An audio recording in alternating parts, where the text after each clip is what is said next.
एक गांव का लड़का मुंबई जैसे शहर के एक होटल में काम करता है और उसे वहां एक लड़की से प्यार हो जाता है। लड़की के साथ कुछ ऐसी घटनाएं हो जाती है कि वह अपना काम छोड़कर स्टेशन के बाहर खड़ी नजर आती है। दोस्तों, कहानी आगे बहुत ही इंटरेस्टिंग होने वाली है। हमारी आप सभी से रिक्वेस्ट है, कहानी को पूरा सुने। कहानी अच्छी लगे तो और आप नए हो तो चैनल को सब्सक्राइब और लाइक करना ना भूलें। गांव से अपने मामा के यहाँ काम करने के लिए रितेश आया था। मामा मुंबई में रहते थे। मामा ने एक होटल में काम लगवा दिया था। अब धीरे धीरे काम करते करते उसे 2 साल हो गए थे और वह अच्छी पोस्ट पर हो गया था। एक दिन उसी होटल में जॉब के लिए एक लड़की रेशमा आई और बॉस ने उसको काम पर रख लिया। अब वह मेरे साथ काम करने लगी। जब वह आई तो मैं उसके पास नहीं बैठता था, उससे दूर ही रहता था, लेकिन ऑफिस के काम की वजह से रेशमा ने मेरा नंबर भी ले लिया और हमारी बातें होने लगी। रेशमा मुंबई की थी और वह बार डांसर में काम कर रही थी।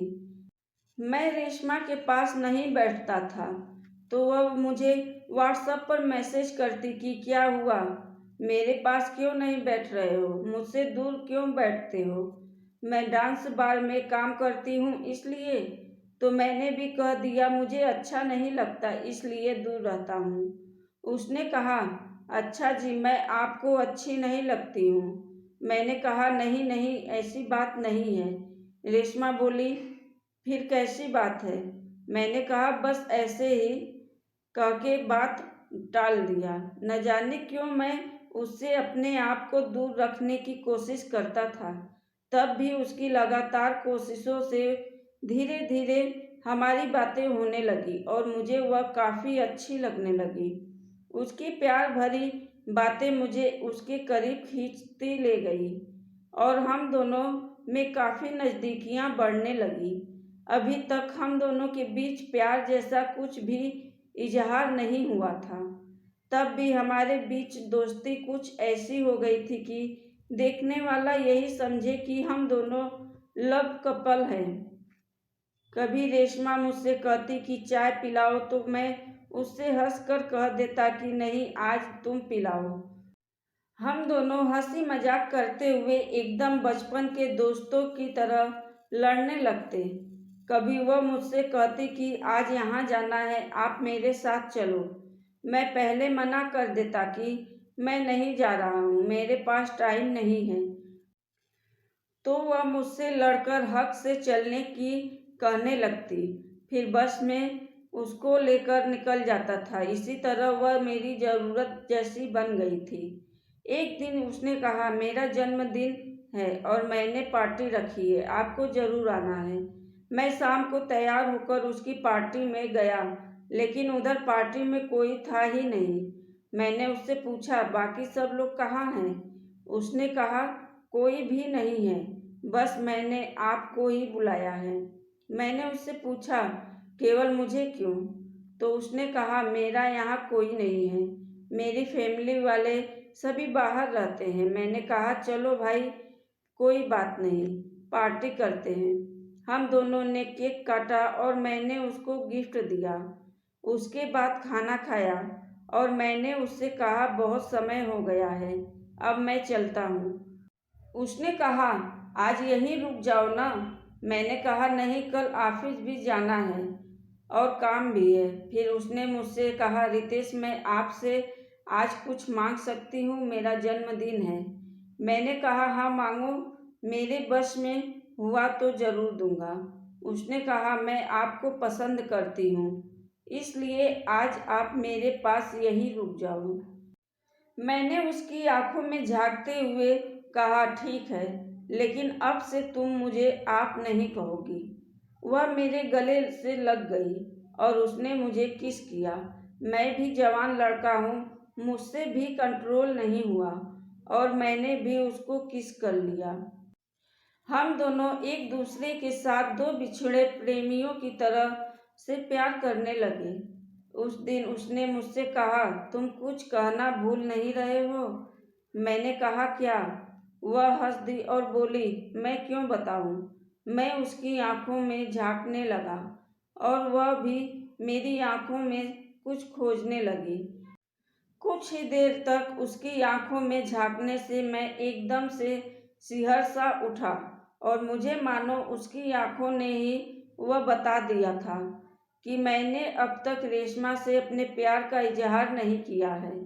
अगले ही पल मैं अपने घुटनों के बल बैठ गया और मैंने उसके हाथ को अपने होठों से लगाकर चूमते हुए उससे पूछा, मैं तुमसे बेहद प्यार करता हूँ रेशमा, क्या तुम मेरे प्यार को कबूल करोगी?